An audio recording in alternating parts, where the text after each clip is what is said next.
Assalamu alaikum. I am your teacher Hassan Ayub, and this is our lecture number 2, and this is class 8. तो आज जो हम देखने लगे हैं वो है कि कंपोनेंट्स ऑफ कंप्यूटर नेटवर्क के क्या क्या पार्ट्स होते हैं। उसमें receiving device, sending device, communication device और ट्रांसमिशन मीडियम, ये चार के चार हम डिस्कस करेंगे। ये कंपोनेंट्स ऑफ कंप्यूटर नेटवर्क पूरा का पूरा एक लॉन्ग क्वेश्चन भी पूछा जा सकता है कि right a brief note on components of a computer. तो उसमें आपने इन चारों को एक्सप्लेन करना है, या अगर ये लॉन्ग में नहीं आता तो शॉर्ट में वो कोई भी क्वेश्चन आपको देख के कह सकता है कि व्हाट इज कम्युनिकेशन डिवाइस या व्हाट इज सेंडिंग डिवाइस।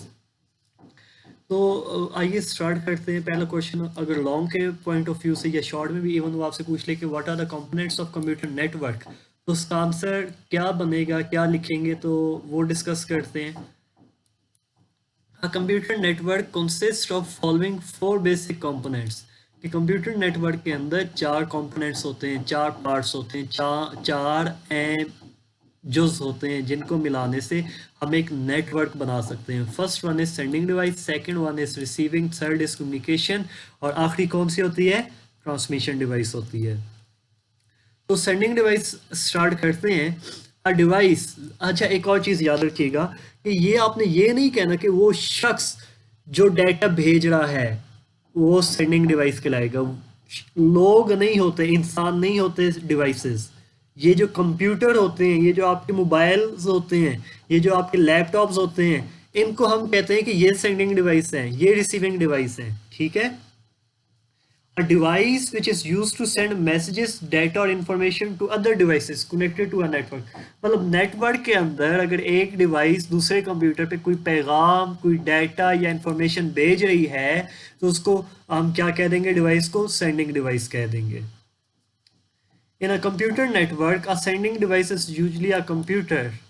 के ये जिस तरह देख रहे हैं आपके ये सारे नेटवर्क्स बने हुए हैं, तो इसमें हर एक कंप्यूटर क्या कहला रहा है? वो सेंडिंग डिवाइस कहला रहा होता है। ठीक है, क्योंकि इस कंप्यूटर से ही तमाम के तमाम मैसेजेस, आपका तमाम के तमाम डाटा, आपका प्रिंटर तक भी आपकी या किसी डिवाइस तक आपने कोई डाटा भेजना तो वो कंप्यूटर से ही जाता है। उसके बाद receiving device, a device which is use to receive messages, data और information from a sending device is called receiving device. मतलब ऐसी डिवाइस जो जिसको अगर हमने कोई डाटा भेजा है ना, कोई इंफॉर्मेशन भेजी है, कोई मैसेज भेजा है और वो डिवाइस उसको रिसीव कर ले, मतलब सेंडिंग डिवाइस से जो चीज़ें भेज रहे होते हैं अगर कोई दूसरी डिवाइस उसको रिसीव कर ले तो उसको हम क्या कहते हैं? रिसीविंग डिवाइस कहते हैं। आम तौर पे ये कंप्यूटर जो हमारे होते हैं ये सेंडिंग डिवाइस के तौर पे भी काम करते हैं और रिसीविंग डिवाइस के तौर पे भी काम करते हैं। ठीक है।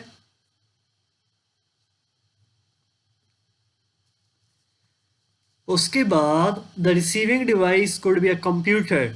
मैंने भी बता दिया कि कंप्यूटर रिसीविंग भी होते हैं और सेंडिंग भी होती है, क्योंकि कंप्यूटर्स डाटा को रिसीव भी कर रहे होते। आपका मोबाइल है, व्हाट्सएप मैसेज भेज भी रहे हैं, व्हाट्सएप मैसेजेस आपके आ भी रहे हैं, तो that's why we call our mobiles और cell phones as a both sending and receiving device. Printer, अब कंप्यूटर के ऊपर आपने पेपर बनाया है, डेट शीट बनाई है, तो अब वो चीज़ जब आप प्रिंट करने के लिए आगे भेजेंगे तो प्रिंटर क्या कर रहा है? आपके कंप्यूटर से जो पेपर जा रहा है उसको रिसीव करेगा। First of all the printer will receive the command that is coming from your laptop और कंप्यूटर।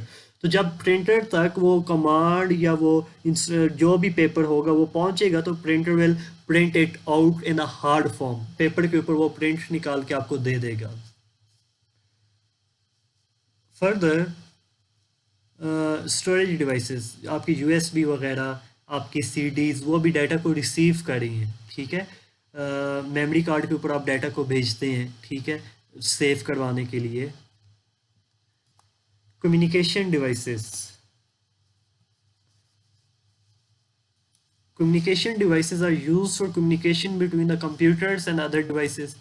ये आपके घर जो रूटर लगा होता है, ठीक है, वाईफाई रूटर जो मतलब इंटरनेट की केबल उसके अंदर इंसर्ट होती है, ठीक है, वो आके आपके तमाम लैपटॉप या मोबाइल्स तक ना सिग्नल्स भेज रहा होता है, वो उसको रूटर कहते हैं हम बेसिकली। ठीक है। और मॉडेम आपके लैपटॉप्स के अंदर ही बिल्ड इन होती है, ठीक है, आपके डेस्कटॉप कंप्यूटर्स के अंदर ही बिल्ड इन होती है, ठीक है, जिसका काम ये होता है कि वो डाटा को रिसीव करे और जो डाटा भेजना है हमने आगे उसको आगे भेज दें। अब मॉडेम स्टैंड्स फॉर, वो देख लें, मॉड्यूलेटर, एम ओ से क्या बनता है, मॉड्यूलेटर, और डी ई एम से क्या बनता है, डी मॉड्यूलेटर। ये हायर क्लासेस के अंदर आप लोग इस चीज़ को पढ़ेंगे, इसको समझेंगे। M O modulator, D E M से डी मॉड्यूलेटर कि इनका क्या काम है, ठीक है। बस इसका मॉडेम का काम फिलहाल ये होता है कि जो भी आपके कंप्यूटर के अंदर सिग्नल्स आ रहे हैं उनको रिसीव करना है, या आपने अपने मोबाइल या कंप्यूटर से किसी दूसरे को भेजने हैं सिग्नल्स, तो उसको सेंड करने के लिए ये डिवाइसेस इस्तेमाल होती हैं। उसके बाद रिसीविंग डिवाइसेस तो हमारा हो गया, ठीक है। रिसीविंग की जगह ना आप इसको ट्रांसमिशन मीडिया, ये पूरी हेडिंग गलती से लिखी गई है ऐसे, इसकी हेडिंग क्या बनती है, ट्रांसमिशन मीडिया, ठीक है। Fourth heading is about transmission media. Transmission media is the channel or path through which the data or information is transferred from one place to another in a computer network. कि अगर ये cables के through data travel हो रहा है एक computer से दूसरे कंप्यूटर, या वो आप सिग्नल्स के थ्रू आप डाटा को एक कंप्यूटर से दूसरे कंप्यूटर सेंड कर रहे हैं, तो वो केबल, वो सिग्नल्स को हम क्या कहेंगे, ट्रांसमिशन मीडिया। ट्रांसमिट का मतलब है भेजना, एक जगह से दूसरी जगह जाना। तो सिग्नल्स को या डाटा को या मैसेज को एक जगह से दूसरी जगह लेके जाने के लिए जो मीडियम इस्तेमाल होता है उसको हम क्या कहते हैं, ट्रांसमिशन मीडिया कहते हैं। Networks are connected by wired और वायरलेस ट्रांसमिशन मीडिया। आपके मोबाइल्स जो सारे हैं वो वायरलेस होते हैं, मोबाइल के अंदर केबल इंसर्ट करके आप नेट को इस्तेमाल नहीं कर रहे होते, मोबाइल डाटा इस्तेमाल करते हैं, या जो वाईफाई रूटर आपके घर लगे होते हैं उनको इस्तेमाल करते हैं, सिग्नल आपके ऑटोमेटिकली ओपन हो जाते हैं, ठीक है। उसके बाद वायर्ड, जो आपके कंप्यूटर्स के अंदर एक केबल आप लगाते हैं, ठीक है, उस केबल को लगाने के बाद जाके जो आपके डेस्कटॉप कंप्यूटर के अंदर इंटरनेट कनेक्शन ऑन होता है ना, ठीक है, उसको हम क्या कह देते हैं, ट्रांसमिशन मीडिया कह देते हैं, ठीक है। ये इसकी फिगर है, फिगर के अंदर क्या कह रहा है कि ये आपकी बुक से ही मैंने स्क्रीनशॉट लेके उसका लगा दिया है। सेंडिंग डिवाइस है जो डाटा को सेंड करी, और दूसरी साइड पे क्या होती है, रिसीविंग डिवाइस है। और ये मॉडेम्स लगी होती है जिसका काम ये होता है कि इधर से जो भी डाटा आएगा उसको आगे भेजना, ठीक है। या इधर भी एक लगी होती है कि जो भी इधर से डाटा आ रहा है उसको रिसीव करके इस कंप्यूटर की स्क्रीन पे दिखाना कि अच्छा ये काम है। और ये दरमियान में केबल्स वगैरह लगी होती है। केबल्स का मकसद कि डाटा को इस रास्ते से, इस केबल के थ्रू एक कंप्यूटर से दूसरे कंप्यूटर पे लेके जाना है, ठीक है। ये आज के शॉर्ट क्वेश्चंस जो आपने होमवर्क में करने हैं, ठीक है, शॉर्ट क्वेश्चंस आप इनको अलग अलग से अटेम्प्ट कर लें, या आप इसको पूरा एक ही लॉन्ग क्वेश्चन, या मैंने बोला है मतलब या तो आप ये 4 शॉर्ट क्वेश्चंस अलग अलग अटेम्प्ट करें, या ये पूरा का पूरा एक लॉन्ग क्वेश्चन बना के आप इसकी हेडिंग से फर्दर बना के इनको लिख दें, ठीक है। तो इसमें आपका पूरा का पूरा ये टॉपिक आज का हमारा तैयार हो जाएगा, ठीक है। बाकी अगले लेक्चर तक के लिए अल्लाह हाफिज़। कोई भी सवाल हो तो वो आप मेरे से पूछ सकते हैं। अपना बहुत सारा ख्याल रखें, अपने वालिदैन का एहतराम, इज़्ज़त, उनका ख्याल रखें। अल्लाह हाफिज़।